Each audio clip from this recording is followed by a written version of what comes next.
Balance, monetization, and lore. Hey there, my name's Niandra, and I wanted to do a big video about how I'm feeling with Overwatch 2. For a while now, I've had a lot of thoughts swimming around in my head and just wanted to talk for a bit. I'm gonna split this video into a few categories, and I want to begin with some general positive thoughts. So in terms of good, I think the 2.5 month seasonal structure is great. I do think they could spread things out a bit better since the last few weeks of a season tend to be very dry. Also, not every limited time mode in Overwatch 2 has been a winner, but some have been really good, especially the ones that switch up how you play someone. You could argue that longer seasons would give higher quality cosmetics and game modes, which is definitely not wrong. However, at the moment, experimenting with 6v6 seems to be the only big thing we know is definitely coming down the line. So I think keeping up momentum and relevancy via shortish seasons is really important right now. I also think you hit diminishing returns at some point as well, since we consume through content so fast. As for other stuff, I actually really like the hero progression system. Blizzard did kind of do their usual thing of community asks for something straightforward and they do their own overly complicated spin on it, but I kind of enjoy how in-depth it is. All the map reworks and changes I've thought were great.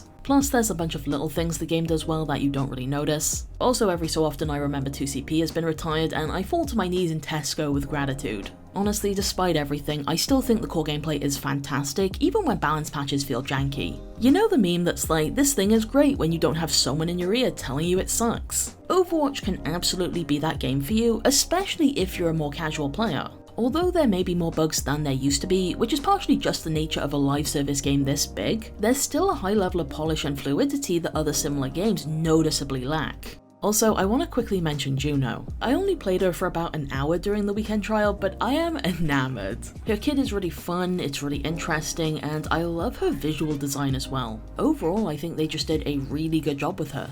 Alright, that's a long enough intro, let's get into my first section, which is balancing. Okay, so I was actually pretty on board with the Season 9 shakeup when it came out. I also recognised that it left a lot of heroes behind, meaning I wasn't going to immediately freak out when they then buffed things. Power creep was definitely a concern, but there were also heroes that suddenly felt lacking in identity or just kinda lackluster.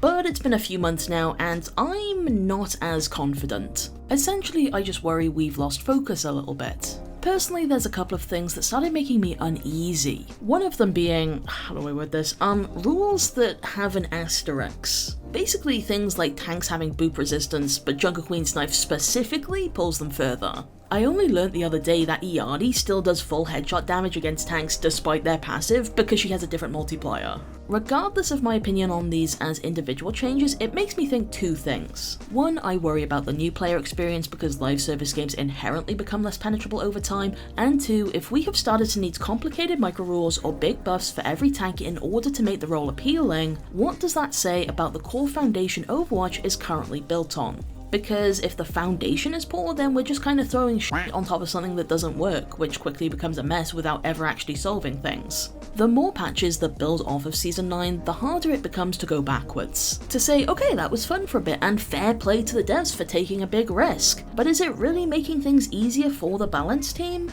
I don't know, it just kind of feels like the devs are slowly reverting things anyway. I could not tell you which characters still had bigger hitboxes and who's been reverted. The DPS passive has also gone back and forth and now affects tanks less. Plus there was even some talk of a few heroes getting lower health pools. Basically, the main point I'm trying to make in this section is that to me, it sort of feels like they had a decently strong vision with Season 9, but then that vision has eroded over the last few months. Although I will say, giving everyone the ability to self-heal out of combat, that has been a fantastic success, at least in my opinion. In fact, I kinda can't believe we went years without this, like when I played Marvel Rivals, I immediately missed it. Another thing I do want to give credit to is that the devs are responding to some changes fairly fast. For example, after the big tank buff patch, it only took us 3 days to get some follow-up changes, which was really nice. I do have a lot of sympathy for the balance team because they kinda can't win here. There's just so many different types of players that want or need different things, right? I generally watch every episode of SVB's Group Up podcast, and even amongst content creators, there's not one single vision everyone shares. I've seen multiple creators who say they like it when Overwatch does silly or fun changes, but the difference between a change that's wacky and one that's just dumb is purely subjective, and even creators don't always agree on which one something is. This is also exacerbated by the way that social media algorithms encourage us to get our thoughts out as soon as possible. Because if you don't drop a video immediately after patch notes go live, you're losing viewers to a creator who did.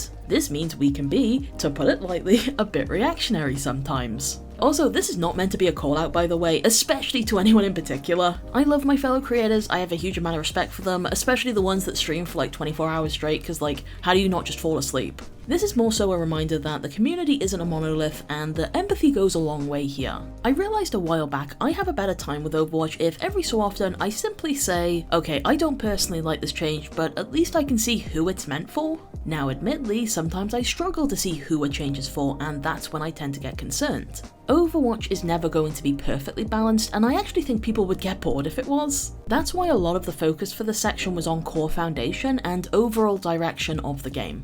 Moving on, I want to talk about monetization and cosmetics. Obviously, the game needs to make money, and these things do so without affecting gameplay, so it's pretty easy to ignore. Like, I'm not going to be hurt if you don't care about this part of the video. That being said, I still think it's worth scrutinizing, especially when we have seasons like 11, where it feels like fairly expensive cosmetics are a large bulk of the new content. Now, I have two lines of thinking on this, and even though they're in opposition of each other, I think both opinions can coexist. Side one, there are games more greedy than Overwatch that catch less flack, because it's less enticing on social media to shit on those games. Side 2, although it's gotten better since launch, Overwatch 2's monetization is still pretty egregious in places. When people say they miss loot boxes or want them back in the game, generally what they mean is they want a more consistent way to earn high quality cosmetics for free. Now, Overwatch cannot be as generous as it once was, but I don't think every player who wants more free rewards is a delusional skin collector that we should just dismiss. Anyway, I don't know exactly what it is, but is anyone else really hesitant to spend money on Overwatch, despite how much they play it? When it comes to skins, I almost think the FOMO is so effective that I just disconnect entirely. Like, I kind of hate seeing good epic skins in the shop because I would almost never spend money on an epic skin, unless they were super cheap, or they were for mercy. When skins are $20, you need 5 people to buy them to make 100. When skins are $10, you need 10 people. There's someone at Blizzard that's smarter than me whose job it is to crunch all these numbers and set the prices to a number people will pay for, despite the amount of Reddit posts from people who say, if skins were cheaper, I would actually buy them. So in a way, it feels pointless to complain about the pricing, but like, there's a lot of shop skins I have never seen used. And I think you can tell which ones are not moving sales because they come back as event rewards or Twitch drops or whatever. With a roster this big, it is really hard to justify $20 on one skin for a character that I don't play that often, especially when I have a big backlog of Overwatch 1 skins that I can use. But then half the newer heroes don't get capitalized on. I will be forever resentful that they packaged this absolutely gorgeous Sojin skin with a Lucio recolor so they could bump up the price. Oh yeah, recolors, I'm not inherently against them. When you consider how much behind the scenes trouble this game has had, I think shop filler is completely understandable. The pricing though sucks. I think they should either be flat out cheaper if you own the original, and or throw in the original if you don't own it. Preferably do all three. I think it was extremely gross to charge full price for a recolor of a base legendary you can buy with white coins. Personally, I also feel like they pick a lot of boring skins to recolor or bad color palettes. My two favorites are this Widow one and Rosa Heart because it stands out from the others while also having a clear theme. It fills a niche that other Rhine skins don't. Also, side note, I really want more cutesy, artsy, fancy skins just in general. I feel like we've gotten a lot of cool, evil, robotic themes in the last few seasons and I'm just a bit tired of it. Like, please, can we just retire the robot voice filter for like 6 months or something? As for the Battle Pass, generally I like it a lot, I think it's a pretty fair deal, and it's not that hard to complete either. There have been some slips in quality though, right? Highlight intros in particular have felt pretty lackluster in recent seasons. This May one is just kind of bizarre. I feel like she should at least move her shoulders or something while laughing instead of being so static. I think the dip in quality is made more noticeable by Marvel Rivals highlight intros, which fully lean into being stylish. The quality of skins overall is still amazing, especially compared to other games, but I would be lying if I said I had not noticed minor slips here as well. There's a good handful of legendary skins that feel like they should be epic, but Blizzard just wanted to charge more. I've also noticed that there's a few skins and designs where the top half looks great, but then the legs and bottom half are kinda simple and boring. At the risk of sounding delusional, I also wonder if the more niche and lesser played characters would benefit from cheaper skins or being bundled together. We're not stupid, we know who the big moneymaker heroes are, right? Keep them how they are, but maybe throw together a 4 for $20 bundle with skins that didn't sell well or something. Also, Ultrawatch, love the Ashe mythic, but I'm not the biggest fan of this theme and I've seen a lot of people who felt the same. I kinda wish they had done like a broader 80s or 90s toy theme, so you could still have some of the Ultrawatch skins, but maybe throw in a magical girl or two, or a 90s anime style profile banner, or oh my god, a knockoff Tamagotchi weapon charm. That would be so good. Like, really, would anyone be that upset if this Zarya skin didn't see the light of day? Because I've noticed for a lot of people, how good they think a season is partially or heavily depends on the theme and the skins. I've definitely seen posts from people who care just as much, if not more, about the battle pass than they do about balance. Moving on, let's talk about story and lore. I think we can almost all agree that this is one of the most consistently underutilized aspects of Overwatch, and it's unclear if it's ever gonna get better at this point. I remember some months back, a few players and content creators were like, you know what, I think it's a good thing that the devs are going all in on the PvP experience. PvE just hasn't been working, this is what they should be focusing on. And at first I was like, yeah, that's fair enough, I completely agree. But as time has gone on, I've definitely started to miss the intricate care that went into this stuff. I know I'm not the only one who finds it kinda depressing that most of the cool animations we've gotten recently have been trailers for collaboration skins. Like the Transformers trailer, the 2D Cowboy Bebop one, the Le Seraphim music video. All three of these were so cool and so well done, but I'm also hyper aware that they're adverts. Surely we could be doing more with this talent, like even that little Venture cartoon was really cute. There was Genesis, which was a 3-part animated miniseries on YouTube. This was cool, but I hate how it was released in 5-minute parts over the course of 3 weeks instead of just being a single 15-minute video. I also feel like they're weirdly hesitant to bring attention to the comics, short stories, and novels they do make. For example, Wrecking Ball got one fairly recently, but the official Overwatch Twitter account didn't mention it until days later, whereas Overwatch Cavalry, a fan-run news account, tweeted it immediately. A part of me wonders if maybe they don't actually want to bring attention to this stuff, because PvE was never officially cancelled, but this might make people ask questions about it. The most obvious predictable suggestion that gets thrown around like candy is that we need an Overwatch TV show or anime. And I know why it gets suggested, like I definitely feel it's one of the few things Overwatch could do to potentially fix its reputation and get a lot of eyes back on the IP, especially if other recent well-received shows based on video games are anything to go by. So I am all on board for an Overwatch TV show, but I also feel like it would be the most on-brand thing in the world for us to finally get one after years and years of asking, only for it to f***ing suck. We would never live it down if Overwatch fumbled it, and to be honest, I'm kinda scared that they would. I am certain this won't be a popular opinion, and maybe it is dumb, but personally, if someone high up was suddenly very serious about getting this stuff off the ground, I kinda think that the Overwatch story should be given a reboot or soft reset. Please, just hear me out, okay? So what most people seem to like is the old cinematics, which are largely self-contained backstory and the dynamics between characters. Let's say these can stay, I don't want to retcon something beloved like dragons or whatever. But it has been over 8 years. The main present-day story has not moved all that much, but the writing team has probably changed multiple times. I think the main reason I would love a proper TV show or external PvE game is that it would give them an opportunity to sit down and say, okay, we have 8 years worth of material, what's worth keeping, what feels dated, what's pushed us into a corner, what can we do to avoid or fix scenarios like the Kiriko Age debacle. Like, the PvE cutscenes I thought were really cool, but some of them had so many characters. I know that everyone wants to see their favourite hero, but half of them don't say anything because there's already someone else moving the scene along.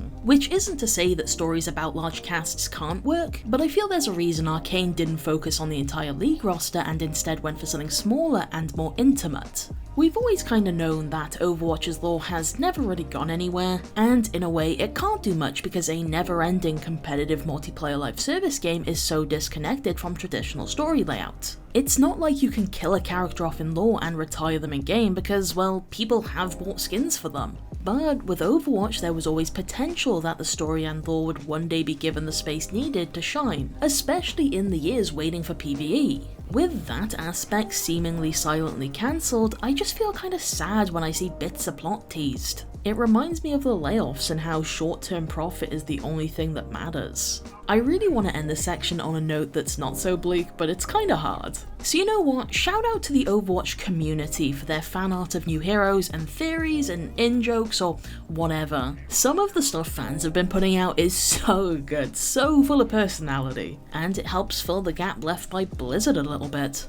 Moving on, let's talk 6v6 versus 5v5. I intentionally waited until Aaron's monster 6v6 blog came out before finishing this video just to be safe. Firstly, I just want to say I think some people can get pretty nasty about this topic. I don't think it's fair for pro 5v5ers to say that 6v6ers are blinded by nostalgia and have rose-tinted glasses. But I also think it's kinda irritating when I'm discussing an unrelated topic and someone sarcastically brings up 6v6, especially when it's presented as an instant fix the game button. And that's the big thing to keep in mind, right? Like with any change to the foundation, there's a lot of baggage that comes with it. I have absolutely no doubt that 6v6 would be a huge success initially. In fact, I think the devs would be out of their minds not to use it as a season hook to draw in players. What matters and concerns me is long-term sustainability. Ultimately, I don't mind which format we go with, but I'm worried we'll end up in a scenario where like, we love 6v6 for the first few months, then the cracks start to appear, maybe the devs don't balance it the way people expect, and we end up just as miserable, but other aspects of the game have been neglected because so many resources went into supporting a format change.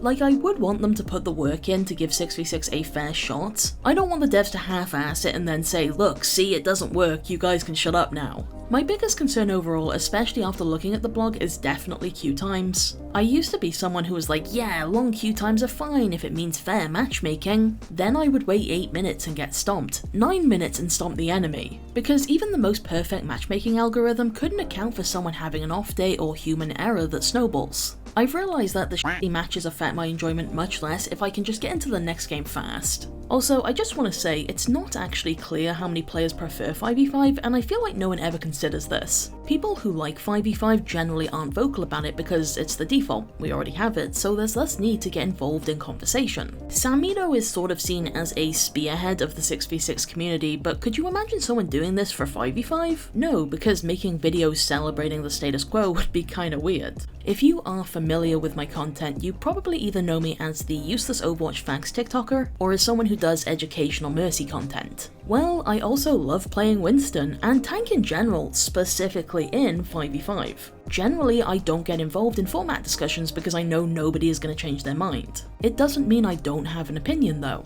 I think 6v6 had higher highs than 5v5, but it also had some really bad lows as well. During Overwatch 1, I remember my 4 stack of friends waiting in 8 to 11 minute quick play queues because none of us were queuing tank. And the reason none of us were queuing tank is because we were all burnt out from being forced to play it every single time. I also remember how if you were in the metal ranks, queuing for tank without knowing how to play Reinhardt was kind of throwing, because Ryan Zarya was the only pairing people there actually liked and knew how to play, which was miserable for me because Reinhardt is one of the only tanks I don't enjoy playing. Don't get me wrong, 5v5 also has its list of issues. As a big Winton head, I am well versed in winning a single fight, and having Roadhog, Cassidy, Reapers, and Yada all just suddenly pop up. I don't really know how you solve the counter swapping problem without making tanks more generic and samey, or by adding restrictions to swapping which most people probably wouldn't be into.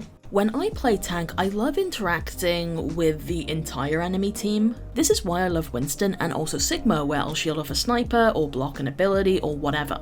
The tank games I find boring, which definitely happen in 5v5, are the ones where the enemy tank is only going for me and trying to suck me into an endless tank 1v1 where the supports are glued to us. With the exception of Malma mirrors, because those are just the funniest freaking shit I've ever seen.